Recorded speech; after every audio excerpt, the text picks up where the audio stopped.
It's a pleasure to be here to be able to share some of our progress at Avedro.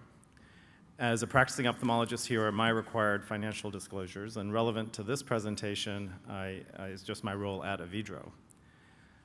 So last May at the OAS meeting in New Orleans before ASCRS, we had the privilege of announcing FDA approval of collagen cross-linking using our KXL device and the riboflavin formulations of Photrexa and Photrexa Viscous.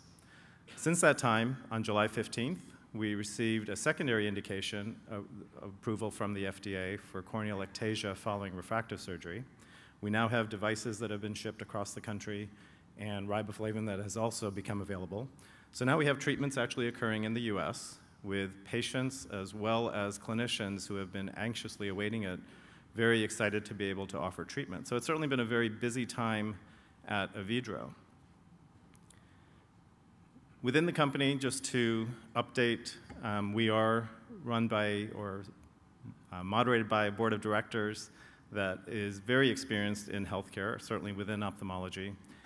We are well-funded for future growth through our lead investors, OrbiMed and Interwest, who are represented by Jonathan Silverstein and Gil Kleiman on the board. Our senior management team has significant ophthalmic experience and experience specifically from the perspective of devices and the pharma portion of our business. We have a strong leadership team from the perspective of marketing, commercialization, finance, as well as the science and regulatory areas. We're now led by Reza Zadna, who joined as CEO earlier this year.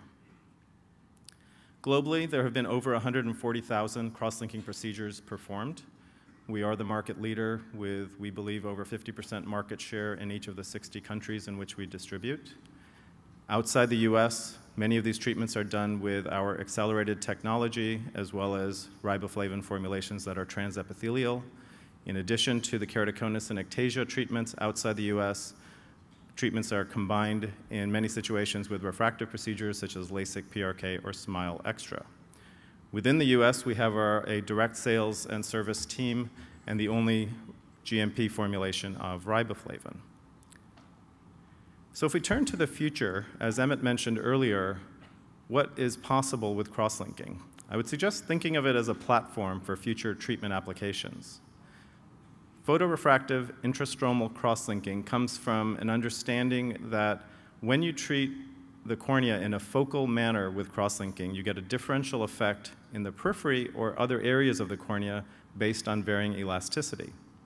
So the goal is that by inducing a focal stiffening in one area, we allow the remainder of the cornea to adjust in curvature and refractive power, as you can see on the right for a demonstration of myopia and hyperopia. The device you see in the center is the Mosaic cross-linking device that is CE marked. This is not available in the US, nor is the formulation of riboflavin that's used in Pixel available in the US, and neither of these are in clinical trials in the US yet.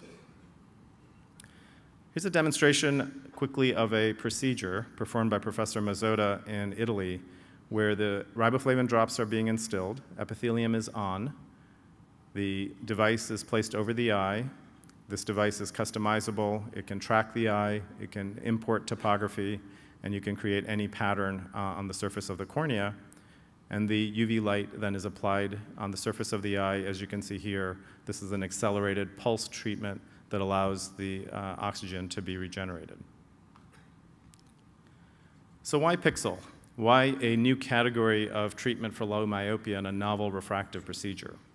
If you look at data from the contact lens industry and utilization of contact lenses, it's estimated that about 7.5 million candidates for Pixel are wearing contact lenses at low levels of correction.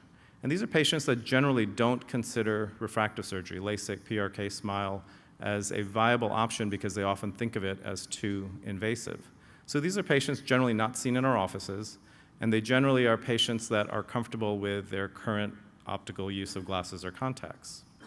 So let's look at the data and what can we offer potentially to these patients. Outside the US, one of the clinical trials we've performed is with Professor Burkhard Dick's group in Germany. This is an epi-off treatment. Low myopic patients, healthy patients, all of the parameters you see listed, monitored from a safety and efficacy perspective. And over a year, depending on the amount of energy applied to the cornea, we found treatment effect of about 1.4 diopters. To be a viable, non-invasive or minimally invasive treatment, we think the treatment needs to be transepithelial. So in Singapore, we've done a pilot study, similar parameters, and demonstrated treatment effect of 0.75 diopters, certainly less than we would expect with epithelium-off treatments, but that is normal in cross-linking.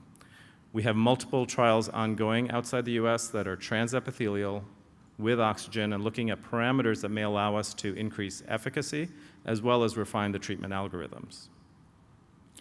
We also have work being done for treatment for astigmatism, hyperopic treatments that can potentially treat presbyopia, and certainly many of the patients who may be candidates for this may be those that have had prior refractive cataract surgery and need an enhancement for low level of correction.